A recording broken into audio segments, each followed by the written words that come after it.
The room was not loud, but it wasn't quiet either. It carried that peculiar tension that only follows something irreversible. Screens flickered, phones buzzed, voices stayed low, but urgent. Somewhere far away, a strike had already happened. Somewhere closer, its consequences were just beginning, and standing at the center of it all was Jasmine Crockett. She wasn't on a battlefield. Not in the traditional sense. There were no tanks, no smoke clouds curling into the sky outside her window. But make no mistake, this was a different kind of war zone. One fought with words, decisions, and the weight of consequences that stretched far beyond the room, across the nation. Headlines were already forming around Donald Trump and the controversial strike that had ignited a storm of questions. Some called it decisive, others called it reckless. But on this day, in this moment, labels didn't matter as much as reality, because somewhere, real people had heard explosions, and that is where every war story truly begins. Crockett stood still for a moment, reading the briefing again.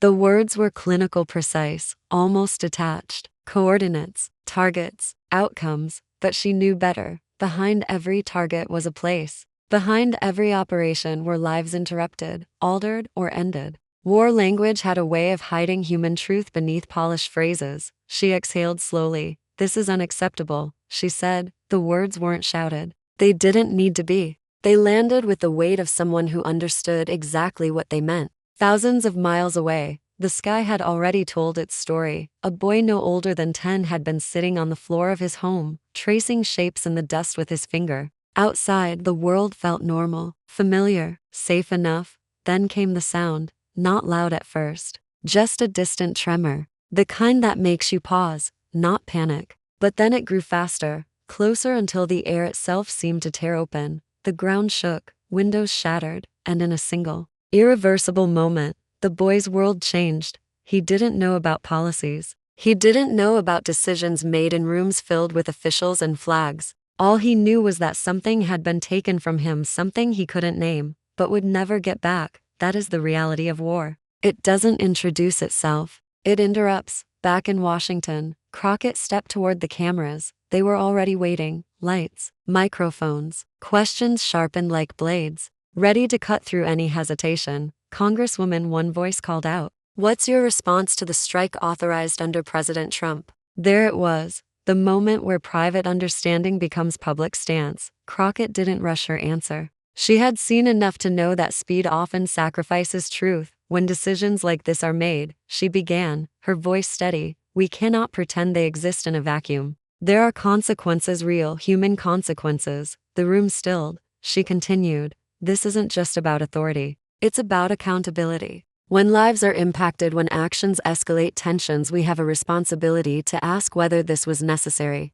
or reckless." Her words moved through the room like a ripple, not explosive, but impossible to ignore. War, in the political sense, often looks like strategy, maps, intelligence, calculations, but from the ground, from the boy in the dust-filled room, it looks like loss. From the soldier's perspective, it looks like duty mixed with doubt. Orders followed not because they are easy, but because they are given. From the leader's perspective, it looks like a choice, and that is where the weight becomes unbearable, because every strike, every command, every decision, carries a silent question. Was there another way? Crockett knew the answer wasn't simple. It never is. There were those who defended the strike, who argued it was necessary, justified, even overdue. They spoke of threats neutralized, of strength demonstrated, and perhaps in some calculations, they were right. But Crockett wasn't looking at numbers. She was looking at impact. Strength, she said later, in a quieter moment,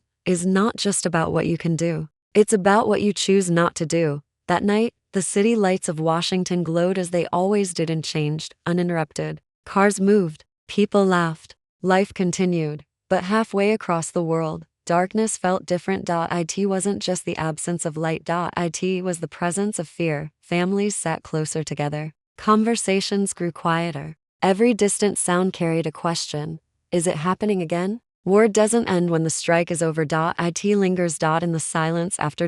In the uncertainty before the next. Back in her office, Crockett sat alone for a moment. The cameras were gone. The statements had been made, but the weight remained. She thought about the boy she would never meet, the families she would never see, The stories that would never make headlines, and she understood something deeply unsettling. War is often decided by those farthest from it. That, she whispered to herself, is what makes it so dangerous. The controversy would continue. Debates would rage. Opinions would divide along familiar lines. Some would stand with Donald Trump, arguing that decisive action protects nations. Others would stand with Jasmine Crockett, insisting that unchecked power risks something far greater. But beyond all of that, beyond politics, beyond positions, there remained a simple, undeniable truth. War is never just a decision. It is a chain reaction, and somewhere, in a place far from microphones and statements, a boy sat in the quiet aftermath of something he didn't choose,